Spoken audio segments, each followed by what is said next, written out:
তোমার রব কি বলে জানো? তুমি যাকে আমার চাইতে বেশি ভালোবাসবে, আমি তাকেই তোমার কাছ থেকে দূরে নিয়ে যাব আর তোমাকে বড্ড একা করে রাখবো। তিনি আরো বলেন, কখনো ভুলবে না যে তাকে ছাড়া আমি বাঁচবো না, কিন্তু আমি তোমাকে তাকে ছাড়াই বাঁচাবো। পিছনে সব আবেগ কেড়ে নিয়ে তোমাকে দিব্যির সামনে এগিয়ে নিয়ে যাব।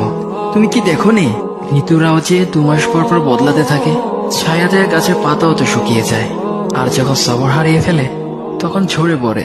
কিন্তু তোমার রব তো ধৈর্যশীল ও পরম দয়ালু। তিনি তো সেই ঝরে যাওয়া পাতার ঢাল থেকেও সবুজ পাতা গজান। তুমি কি দেখছো না তোমার স্রষ্টার এই নিদর্শন?